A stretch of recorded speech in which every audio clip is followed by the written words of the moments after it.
Hi అండి, welcome back to my channel.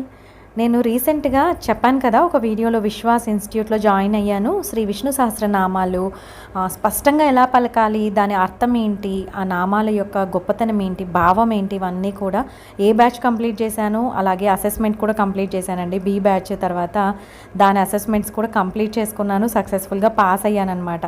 రీసెంట్గానే B batch course అనేది కంప్లీట్ చేసుకొని ఎగ్జామ్ రాశానండి. అసెస్మెంట్ కంప్లీట్ చేశాక 88% వచ్చింది. చాలా హ్యాపీగా అనిపించింది. మనం ఒక బ్యాచ్ అయిపోయిన తర్వాత ఎగ్జామ్ రాస్తేనే నెక్స్ట్ బ్యాచ్కి ప్రమోట్ చేస్తారనమాట, లేకపోతే లేదండి. మెయిన్ ఏంటంటే ఈ కోర్స్ అంతా కూడా మనకి ఫ్రీ ఆఫ్ కాస్ట్ అనమాట. అసలు మన దగ్గర రూపాయి కూడా తీసుకోరండి. కానీ ఎంత డెడికేటెడ్గా ఉంటారంటే దాంట్లో కోఆర్డినేటర్స్ కానీ మనకి ఫ్యాకల్టీ కానీ వెరీ రెస్పాన్సిబుల్ అండి. అసలు ఈ కోర్స్ జాయిన్ అయిన తర్వాత నాలో చేంజెస్ నేనే గమనించాను. నేను యాక్చువల్గా ఎందుకు జాయిన్ అయ్యాను అనే దానికి మెయిన్ రీజన్ చెప్పాలంటే ఒకటే, మెయిన్ మైగ్రేన్ అనేది నాకు చాలా ఇబ్బంది పెడుతూ ఉన్నది రెగ్యులర్గా. కొన్ని మంత్స్ బ్యాక్ అనమాట, అంటే చాలా కాలం నుంచి ఉంది, కానీ రిపీటెడ్గా ట్రిగ్గర్ అవుతూ ఉంది. సో దాని నుంచి నేను బయటపడాలి, పీస్ ఆఫ్ మైండ్ కావాలి నాకు, ప్రతిదానికి టెన్షన్ పడకూడదు, ఓవర్ థింకింగ్ అనేది స్టాప్ చేయడం కోసమే నేను విష్ణు నామాలు నేర్చుకోవాలి అని డిసైడ్ అయ్యాను. నాకైతే చాలా చాలా చేంజ్ ఉందని చెప్పాలి. దీని గురించి క్లియర్గా డీటెయిల్గా కావాలి ఎవరికైనా ఇన్ఫర్మేషన్ అంటే ఒకసారి ఎవరైనా కమెంట్ చేయండి, తప్పకుండా నేను కన్సిడర్ చేస్తాను. కమింగ్ వీడియోస్లో వీటి గురించి డీటెయిల్గా చెప్తానండి. నేనైతే ఇప్పుడు సి బ్యాచ్లో కూడా జాయిన్ అవుతానన్నమాట. బి బ్యాచ్ పాస్ అయ్యాను కాబట్టి ప్రమోట్ చేస్తారు. సి బ్యాచ్లో ఏంటంటే ఈ విష్ణు సహస్రనామాలు నేర్చుకోవడం వల్ల మనకి ఎలాంటి ఫలితం ఉంటుంది అనేది వాటిలో క్లుప్తంగా మనం తెలుసుకుంటాము. మార్నింగే నేను బ్రేక్ఫాస్ట్ ఇలాగా పొట్టు మినపప్పుతో ఇడ్లీస్ చేశానండి. మీకు వీడియో కూడా పోస్ట్ చేశాను కదా ఎలా తయారు చేయాలి అనేసి. చాలా టేస్టీగా ఉండింది. ఒకసారి తప్పకుండా ట్రై చేయండి. నిజంగా మంచి హెల్త్ కోసము మనం కొన్ని స్టెప్స్ కష్టమైనా కూడా చేయాల్సిందే అనమాట. ఆ తర్వాత డ్రై ఫ్రూట్ లడ్డు చూపిస్తున్నాను కదా, మా వదిన ఊరు నుంచి వచ్చారండి. ఫంక్షన్ ఉంది, అందుకోసం వచ్చారు. సో మా కోసం ఇలాగా డ్రై ఫ్రూట్ లడ్డు తెచ్చారనమాట. సూపర్ టేస్టీగా ఉన్నాయండి, నిజంగా చాలా చాలా బాగున్నాయి. 2 బాక్సులు తెచ్చారు, ఒక బాక్స్ ఆల్రెడీ అయిపోయింది, ఇంకొక బాక్స్లో ఉన్నాయన్నమాట. నేనైతే వేస్ట్ చేయకుండా తప్పకుండా రోజు ఒకటి తినాలి అని డిసైడ్ అయ్యాను. మర్చిపోతాం యాక్చువల్గా, మనము పనుల్లో పడితే తినకుండా అలాగే కబోర్డ్లో ఉంటాయి కదా, అందుకనేసి కంపల్సరీ డైలీ ఒకటి తినాలి అని పెట్టుకున్నాను. ఈ లడ్డూలు టేస్ట్ చేస్తూ ఉంటే ఏదో నాకు ఇంకొక టేస్ట్ గుర్తు వస్తూ ఉంది, కానీ అది ఏంటో ఆ రెసిపీ నాకు గుర్తు రావట్లేదు. ఆ తర్వాత చింత చిగురండి. యాక్చువల్గా మేము ఫంక్షన్స్లో బిజీగా తిరుగుతూ ఉన్నామా మా వదిన మేము, సో చింత చిగురు తెచ్చారు ఊరు నుంచి. అది బయట అలా చాటలో వేసి ఎండకు పెట్టాను. ఇంకా ఒక 1 డే తర్వాత చూసుకున్నాను అనమాట. అదంతా కూడా మొత్తం డ్రై అయిపోయిందండి. అసలు ఈ ఎండకి అసలు ఎలా ఉందంటే అలా అయిపోయింది. ఇంకా సరే పోన్లే, నేను పచ్చిగా కొంచెం అట్లా దాంట్లో ఏమన్నా చిన్న ఉంటాయి కదా, అవన్నీ సపరేట్ చేసి ఫ్రిడ్జ్లో పెట్టుకుందామని మర్చిపోయి బయట పెట్టి అది డ్రై అయిపోయింది. సో ఇప్పుడు ఇంకేం చేయలేం కదా, అందుకనేసి జస్ట్ కొంచెం సపరేట్ చేసేసి ఆ చిన్న పుల్లలు అవన్నీ కూడా పప్పులోకి లేకపోతే పౌడర్ చేసుకొని ఏదైనా రెసిపీస్లోకి వేసుకుందాము అని అనుకుంటూ ఉన్నాను. చూడాలి చింత చిగురుతో పౌడర్ చేసి ఏం చేయొచ్చు అనేది ఆలోచిస్తూ ఉన్నాను. ఆ తర్వాత ఇలాగా చింతకాయ గ్రైండ్ చేసేసి చింతొక్కులాగా చేస్తారండి మా వదిన వాళ్ళు. ఎవ్రీ ఇయర్ తను చేపిస్తారనమాట. ఇలాగా చాలా హ్యూజ్ క్వాంటిటీలో తయారు చేపిస్తారు. సో నాకు ప్రతిసారి చాలా వరకు ప్రతి ఇయర్లోనూ ఇలా తెచ్చిస్తూ ఉంటారనమాట ఫ్రెష్గా. ఇయర్ అంతా బయట పెట్టినా కూడా చాలా ఫ్రెష్గా ఉంటుందండి. ఇది మా వైపు చింత తొక్కు అంటామన్నమాట. చింతకాయల్లో కొంచెం పసుపు తర్వాత సాల్ట్ వేసి గ్రైండ్ చేస్తారనమాట. దీన్ని మేమైతే పెరుగులోకి పికిల్లాగా నంచుకోవడానికి వేరుశెనక్కాయలు కొన్ని, తర్వాత పచ్చిమిర్చి అలా వేసి కొన్ని వెల్లుల్లిపాయలు, తర్వాత ఈ చింత గుజ్జు కొంచెం వేసి గ్రైండ్ చేసి చట్నీలాగా చేసుకుంటామండి మా వైపు. నెక్స్ట్ నేను కమింగ్ వీడియోస్లో చూపిస్తాను. అది చాలా టేస్టీగా ఉంటుంది. నెయ్యి వేసుకొని అన్నంలో తినచ్చు, లేదంటే పెరుగులో తినచ్చు. ఇప్పుడైతే నేను ఫ్రిడ్జ్లో పెట్టుకుంటూ ఉన్నాను, ఎందుకు బయట పెట్టడం అనేసి. ఇంకా మర్చిపోతాను, బయట పెడితే ఎక్కడ పెట్టాను అనేది కూడా గుర్తుండదు కదా ఒక్కొక్కసారి, అందుకనేసి ఇంకా ఫ్రిడ్జ్లో పెట్టుకుంటూ ఉన్నాను అనమాట. ఇలాగా ఇవి ఊరు నుంచి తెచ్చారండి మా వదిన అయితే. ఇంకవన్నీ కూడా జాగ్రత్తగా సర్దుతూ ఉన్నాను ఇవాళ అయితే. ఆ తర్వాత ఆయిల్ డిస్పెన్సర్స్ వీటి గురించి ఒక చిన్న ఇన్ఫర్మేషన్ మీకు. నేను రీసెంట్గా ఎల్లో కలర్ది కొనుక్కున్నాను. ఇదైతే నాది పాతదండి ఆయిల్ డిస్పెన్సరు. మెయిన్ ఏంటంటే దీంతో నేను ప్రాబ్లం ఫేస్ చేసింది, యాక్చువల్గా దీనికి మూత ఓపెన్ చేస్తే ఒక ఎడ్జ్ మనకి ఇట్లా వేసుకోవడానికి ఉండదు, జస్ట్ చుట్టూ సర్కిల్ లాగే ఉంది కదా. ఆయిల్ వేసినప్పుడు ఏంటంటే మనకి ఆయిల్ కొంచెం అలా డ్రాప్ కారిపోయి ఆ ఆయిల్ డిస్పెన్సర్ నుంచి కిందకి కారుతూ ఉంటుందండి. సో మనం కింద ఏదో ఒక ప్లేట్ పెట్టి ఇది పెట్టుకోవాలన్నమాట. లేదంటే మనం ఏ ప్లేస్లో పెడితే ఆ ప్లేస్లో అంతా ఆయిల్ వచ్చేస్తూ ఉంటుంది. అదొక ప్రాబ్లం నేను ఫేస్ చేశాను, అదే చెప్తూ ఉన్నా. ఇలా అంచు ఏదో ఒకదానికి ఇలాగా కొంచెం అంచు ఉండాలి. మీకు అంచు అంటే అర్థమైందో లేదో నేను చూపిస్తాను ఇప్పుడు. దీనికి యాక్చువల్గా మూత కూడా విరిగిపోయింది, కొంచెం బ్రేక్ అయింది కదా, అందుకనేసి నేనైతే ఇది చేంజ్ చేసేద్దాము, దీంట్లో కొంచెం మనీ ప్లాంట్స్ అలా వేసి పెడదామని అనుకుంటూ ఉన్నాను. ఇప్పుడు ప్రస్తుతానికైతే దీన్ని ఇంకా వాష్ చేయలేదు, వాష్ చేయాలండి. దీంట్లో 1/2 లీటర్ మనకి ఆయిల్ పడుతుందన్నమాట. సో ఇలాంటివి ప్రిఫర్ చేయడం కంటే శిల్పారామంలో నేను రీసెంట్గా తీసుకున్నాను కదా ఎల్లో కలర్ది, దీని పక్కన చూస్తూ ఉన్నారు, అలాంటివి ప్రిఫర్ చేయొచ్చు అని అనిపించింది. బట్ ఈ చిన్నదైతే నేను 120 రూపీస్కో 150 రూపీస్కో తీసుకున్నానండి ఆయిల్ డిస్పెన్సరు. ఇప్పుడు చూపిస్తూ ఉన్నాను కదా, ఇదైతే నేను రీసెంట్గా శిల్పారామంలో తీసుకున్నా. చూడ్డానికి కూడా చాలా బ్యూటిఫుల్గా ఉందండి. ఇది చూస్తూ ఉన్నారు కదా, ఇదైతే నేను 250కి తీసుకున్నానండి శిల్పారామంలో. వాళ్ళైతే చాలా ఎక్కువ ప్రైజెస్ చెప్తూ ఉన్నారు, బట్ బార్గెయిన్ చేయాలి వాళ్ళ దగ్గర మాత్రం కంపల్సరీ. శిల్పారామంలో ఇలాగా ఎడ్జ్ ఇలా ఉండాలండి. ఇలా ఉంటే ఏంటంటే మనం ఆయిల్ వేసినప్పుడు అటువైపు నుంచి మనకి పడడం వల్ల కిందికి ఆయిల్ అనేది కారదు. సో దానివల్ల మనకి నీట్గా ఉంటుందన్నమాట ఆయిల్ డిస్పెన్సర్. ప్రతిసారి జిడ్డు పట్టుకోకుండా అలా ఉంటుంది, ప్రతిసారి క్లీన్ చేసే ప్రాబ్లం ఉండదు. మన సబ్స్క్రైబర్స్ రీసెంట్గా అడిగారు కదండి, ఈ ఆయిల్ డిస్పెన్సర్స్లో మనకు హ్యాండ్ పట్టదు కదా, ఎలా క్లీన్ చేసుకోవాలి అనేసి. మనం ఇలా బాటిల్ క్లీనర్స్ ఉంటాయి కదండి, బ్రషెస్ ఉంటాయి, వాటిని యూస్ చేయాలి. అలాగే దీంట్లో ఫస్ట్ కల్లుప్పు వేసేసి జస్ట్ ఇలా షేక్ చేసినా కూడా అందులో ఏదైనా పార్టికల్స్ అడుగున అతుక్కుపోయినా కూడా ఈజీగా వచ్చేస్తాయి. ఆ తర్వాత మనం వేడి నీళ్లు వేసి పెట్టాలండి. వేడి నీళ్ళల్లో కొంచెం లిక్విడ్ సోప్ వేయాలి. తర్వాత మీ ఇష్టం, ఇంకా అప్పుడు కూడా జిడ్డు పోలేదు అంటే సోడా పొడి అలా వేసుకోవచ్చు. నేనైతే రెగ్యులర్గా చేసేది వేడి నీళ్ళల్లో లిక్విడ్ సోప్ వేసి పెట్టేస్తాను. కొంచెం అలా షేక్ చేసేసి ఫస్ట్ ఆ వాటర్ పడేసి మళ్ళీ వేడి నీళ్ళు వేసి లిక్విడ్ సోప్ వేసి పెడతానండి. అలా వేసి పెట్టి మా హెల్పర్కి ఇచ్చేస్తానమాట. తను బాటిల్ క్లీనర్ బ్రషెస్ ఉంటాయి కదా లోపలికి వెళ్తాయి, ఆ బ్రష్తో మళ్ళీ ఒకసారి నీట్గా క్లీన్ చేసేస్తారు. చాలా బాగా క్లీన్ అవుతాయండి, ప్రాబ్లం అయితే ఏం లేదు. దట్టు నేను ఇప్పుడు శిల్పారామంలో తీసుకుంది లోపలంతా కూడా వైట్ కలర్లో ఉంది కదా, మనకు క్లియర్గా కనిపిస్తుంది లోపల ఏదైనా ఉన్నా కూడా. చాలా ఈజీగా క్లీన్ చేసుకోవచ్చు, దాంట్లో ప్రాబ్లం అయితే లేదు.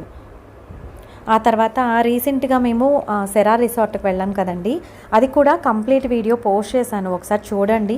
దాంట్లో నేను ప్రైస్ చెప్పడం అయితే మిస్ అయిందనమాట. యాక్చువల్గా నేను ఆ వీడియో మొత్తము ఎడిట్ చేసిన తర్వాత దాంట్లో కొన్ని క్లిప్స్లో మా బాబు ఉన్నాడనమాట.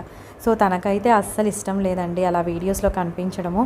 సో తను ఇంకా ఇబ్బంది పడుతూ ఉన్నాడు, నేను ఉండను అందులో, వద్దు తీసేయి అంటూ ఉంటే తనని ఎందుకు ఇబ్బంది పెట్టడం అని నేను ఇంకా అప్లోడ్ చేసి కూడా షెడ్యూల్ చేసి పెట్టాను. అప్పటికప్పుడు మొత్తం వీడియోని డిలీట్ చేసేసి మళ్ళీ ఎడిటింగ్ చేసుకున్నానండి. అందువల్ల ఇంకా మంచి క్లిప్స్ నేను అవన్నీ కూడా మిస్ అయ్యాయి. బట్ నాకైతే తప్పలేదు. బట్ సెరా రిసార్ట్కి మాత్రం వెళ్తే చాలా ఎంజాయ్ చేయొచ్చు. మెయిన్ నేచర్ లవర్స్కి చాలా ఇష్టపడతారండి. అందులో తెచ్చిన మామిడికాయ అనమాట ఇది. యాక్చువల్గా ఆ వీడియోలో కూడా నేను చెప్పడము ఆ క్లిప్ మిస్ అయిందన్నాను కదా, ఆడియో కూడా మిస్ అయిపోయింది దానివల్ల. పర్ డేకి మాకు 7,000 ఛార్జ్ చేశారండి వాళ్ళు. అంటే వీక్ డేస్ ఒకలాగా ఉంటుంది, వీకెండ్స్ ఒకలాగా ఉంటుంది ప్రైస్. మేము ఇన్స్టాగ్రామ్ ద్వారా వెళ్ళాం కాబట్టి కొంచెం ప్రైస్ ఎక్కువ అయింది. మీరు డైరెక్ట్ కాంటాక్ట్ డీటెయిల్స్ ఇచ్చాను ఆ వీడియో డిస్క్రిప్షన్ బాక్స్లో, వాళ్ళ ద్వారా అప్రోచ్ అయ్యి వెళ్తే కనుక మనకి ఇంకా తక్కువ పడుతుందని చెప్పారండి. ఇలాగా అక్కడ నుంచి కోసుకొని వచ్చిన ఫ్రెష్ మామిడికాయలు ఎంత బాగున్నాయో, ఆ ఫ్రెష్నెస్ మనకు తెలిసిపోతుందండి. బయట మనం తెచ్చుకున్నా కూడా అలా ఫ్రెష్గా కోసిన వాటికి చాలా డిఫరెన్స్ ఉంటుంది. మా ఇంట్లో ఫేవరెట్ ఏంటంటే మామిడికాయలు ఇలా కోసుకొని తర్వాత ఉప్పు కారం జీలకర్ర వేసుకొని తింటే అద్దరిపోద్దన్నమాట. ఈ ఎండాకాలంలో చాలా హాయిగా అనిపిస్తుంది. ఆ తర్వాత మా వదిన మేము కలిసి పూర్ణిమ సిల్క్స్కి వెళ్ళామండి. ఈ షాప్ పేరు మీరైతే వినుంటారు, శారీస్ షాపు చాలా ఫేమస్ అనమాట. వీళ్ళది సపరేట్ యూట్యూబ్ ఛానల్ కూడా ఉందండి. హరిత గారు ఉన్నారు కదా, సెలబ్రిటీ, మామూలుగా సీరియల్ యాక్టర్, తను ఇంకా చాలామంది ప్రమోట్ చేస్తూ ఉంటారు ఈ శారీ షాప్ని అయితే. ఎస్పెషల్లీ మనకైతే వీడియోస్ తీయడానికి అలో లేదు అని చెప్పారు. సో నేను అందుకనేసి డీటెయిల్గా ఏమీ చూపించట్లేదండి. జస్ట్ మనం ఏ రేంజ్లో ఎంత ప్రైస్లో కావాలి శారీస్ అని అడుగుతారు. 3 ఫ్లోర్స్ ఉంటాయి, దాన్ని బట్టి మనకి శారీస్ అనేవి చూపిస్తారు. కలెక్షన్ అయితే బాగుంది, బట్ ప్రైస్ అనేది కొంచెం ఎక్కువగానే అనిపించింది నాకైతే. ఒకసారి మీకు దగ్గరలో ఉంటే ఒకసారి వెళ్ళి చూడండి. ఎండాకాలంలో ఫ్రీక్వెంట్గా కొబ్బరి బొండాలు అయితే తెప్పించుకుంటూ ఉంటాం. ఎక్కడి నుంచి తెప్పించుకున్నా పర్లేదండి, బట్ మనము పిల్లలకి ఇలా కొబ్బరి బొండం చిన్న హోల్ పెట్టేసి స్ట్రా పెట్టి ఇవ్వకూడదండి. ఎందుకంటే ఈ మధ్య కాలంలో కొబ్బరి బొండాల్లో వాటర్ కూడా చెడిపోతూ ఉన్నాయి. తెలియక పిల్లలు ఏంటంటే తాగేస్తారు. అలా తాగితే ఫుడ్ పాయిజన్ అవుతుందన్నమాట. చాలా ఇంపార్టెంట్ అండి ఈ విషయం, అందుకని చెప్తూ ఉన్నాను. ఎవరికైనా తెలియదంటే తప్పకుండా మీరు కంపల్సరీ కొబ్బరి బొండం ఓపెన్ చేసి గ్లాస్లోకి వేసి ఇవ్వండి. అప్పుడైతే మనకు తెలుస్తుందన్నమాట ఆ కొబ్బరి బొండం నీళ్ళు చెడిపోయాయా ఏంటి అనేసి. జస్ట్ కొంచెం టేస్ట్ చేసి ఎలా ఉంది అని చూసుకొని పిల్లలకి ఇవ్వడం మంచిదండి. రీసెంట్గా 2-3కి అలా అయ్యిందనమాట నాకు తెలిసిన వాళ్ళకి, అందుకనే చెప్తూ ఉన్నాను. ఆ తర్వాత ఈ కొబ్బరి బొండం ఈ మధ్యకాలంలో కొబ్బరి బొండం చాలా తక్కువ నేనైతే తెప్పించుకోవడము. బట్ మొన్న వెళ్ళినప్పుడు ఇలా బాబుకు కావాలనేసి తెప్పించాను. ఇది ఇలా ఓపెన్ చేస్తే కొంచెం లేతగా కొబ్బరి ఉందన్నమాట. అందుకనేసి కొబ్బరి ఎందుకు వేస్ట్ చేయడము అని తింటూ ఉన్నానండి. లేత కొబ్బరి చాలా బాగుంటుంది కదా. 3 కొబ్బరి బొండాలు తెప్పించాను. దాంట్లో 2 ఇలాగ లేత కొబ్బరి వచ్చిందనమాట. మీకు ఎవరికి ఇష్టం ఇలా లేత కొబ్బరి తినడం అనేది నాతో తప్పకుండా కమెంట్ సెక్షన్లో షేర్ చేసుకోండి. చాలామంది కొబ్బరి బొండం షాప్ దగ్గరే ఇలా ఓపెన్ చేయించుకొని తింటూ ఉంటారు కదా. ఆ తర్వాత ఇప్పుడు చూపిస్తూ ఉన్నాను కదండి, ఈ మామిడి పళ్ళు నాకైతే చాలా స్పెషల్ అనమాట. మా బాబు ఫ్రెండ్ వాళ్ళు అక్కడ మధ్యప్రదేశ్కి వెళ్ళారంట. సో వాళ్ళు అక్కడి నుంచి తెప్పించిన మామిడి పళ్ళు అనమాట. యాక్చువల్గా పచ్చివి ఇచ్చారండి, అవి రైప్ అయ్యాయి అనమాట. నేను వీటిని రైప్ చేయడానికి ఒక కవర్లో అలాగే పెట్టి ఉన్నాను. ఇప్పుడైతే అన్నీ మాగిపోయాయి. సో అందుకనేసి ఇలా బయటికి తీసానండి. మళ్ళీ ఎక్కువగా మాగిపోతే కుళ్ళిపోతాయి కదా, అందుకనేసి ఇలా తీసి పెట్టుకున్నాను. లోపల ఓపెన్ చేస్తే ఆరెంజిష్గా సూపర్ టేస్ట్ ఉన్నాయి, అసలు చాలా స్వీట్గా ఉన్నాయి. దట్టు ఏంటంటే మనము మాగించుకున్న పళ్ళు కదా, చాలా వాల్యుబుల్ అనమాట ఇవి.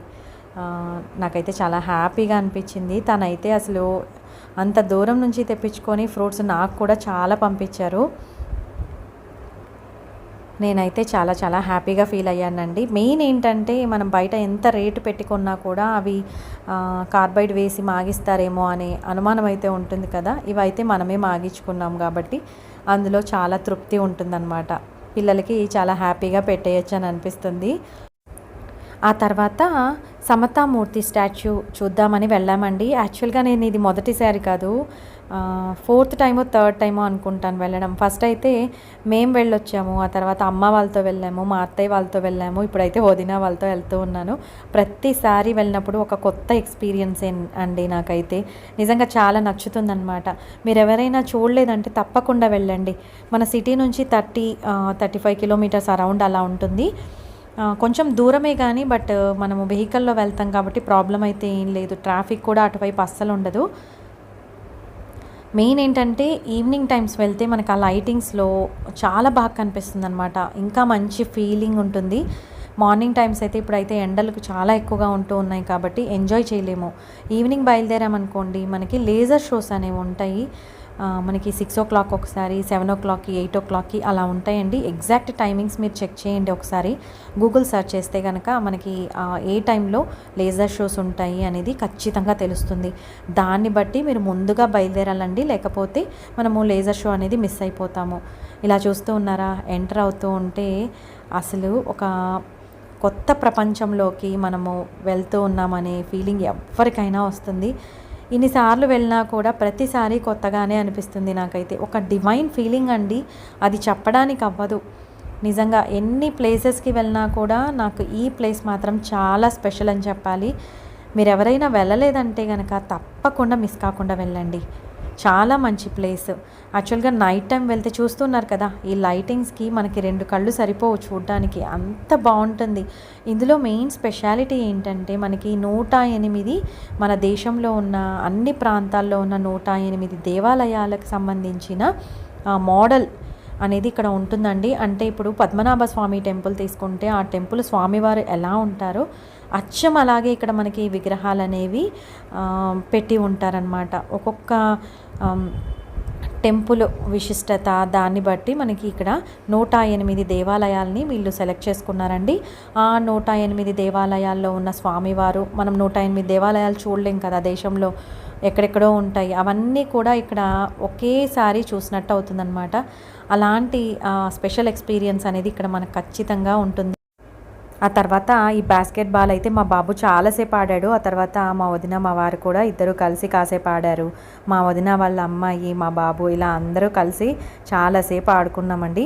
ఆ తర్వాత ఇలాగా నైట్ వ్యూ చూస్తూ ఉన్నారా, ఎంత బాగుందో అసలు. చాలా నీట్గా మెయింటైన్ చేస్తూ ఉన్నారండి. మొక్కలన్నీ కూడా అసలు ఇంత ఎండలో కూడా ఎంత బాగున్నాయో అసలు. మెయింటెనెన్స్ అయితే ఎక్సలెంట్ అనమాట. ఇక్కడ మనకి సెల్ ఫోన్స్ అవి అలో చేయరండి లోపలికి, అందుకనేసే నేను లోపల ఏది చూపించలేకపోతూ ఉన్నాను. ఇక్కడ మెయిన్ ఏంటంటే 108 దేవాలయాలు ఒక్కటేసారి మనము చూసుకోగలిగే అదృష్టం అనేది మనకి దక్కుతుందనమాట. మామూలుగా అయితే అందరము వెళ్ళలేం కదా, ఇన్ని దేవాలయాలకి దేశమంతా తిరుగుతూ వెళ్ళడం అందరికీ అసాధ్యం. సో అలాంటి అవకాశం ఇక్కడ లభించినందుకు చాలా అదృష్టంగా భావిస్తూ ఉన్నానండి. నిజంగా నాకైతే చాలా చాలా హ్యాపీగా అనిపిస్తూ ఉంటుంది అనుకుంటే మటుకు. ఇక్కడ మనకి రామానుజాచార్యుల విగ్రహము ఉంటుందండి. అది ప్యూర్ గోల్డ్తో తయారు చేసి ఉంటుంది. అలాగే శటగోపం కూడా ప్యూర్ గోల్డ్తో తయారు చేసి ఉన్నది పెట్టి ఉంటారు. బట్ ఫస్ట్లో అయితే ప్రతి ఒక్కరికి గోల్డ్తో ఉన్న దాంతోనే ఆశీర్వాదం ఇచ్చేవాళ్ళు. బట్ ఈ మధ్య కాలంలో దాన్ని యూజ్ చేయకుండా వెండిది సిల్వర్ దాంతో ఆశీర్వాదం అనేది ఇస్తూ ఉన్నారండి. మొత్తానికి చాలా బాగా ఎంజాయ్ చేశానని చెప్పాలి నేనైతే. ఇక్కడ మనకి ఫోటో తీసుకోవడానికి కొన్ని అరేంజ్ చేసి పెట్టారనమాట. అందులో మనం ఫోటో తీసుకుంటే ఎగ్జాక్ట్గా మనకి వెనకాల రామానుజాచార్యులు కనపడతారు. ఇప్పుడు చుట్టూ లైటింగ్స్తో ఎలా ఉంది అనేది ఒకసారి చూడండి మీరే, ఎంత అందంగా ఉందో.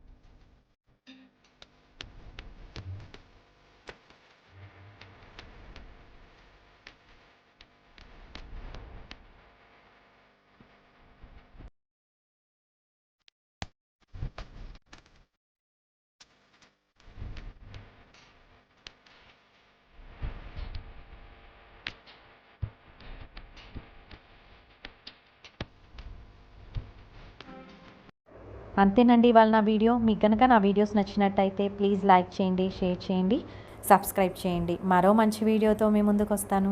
అంతవరకు సెలవు. సర్వేజన సుఖినో భవంతు. Thank you.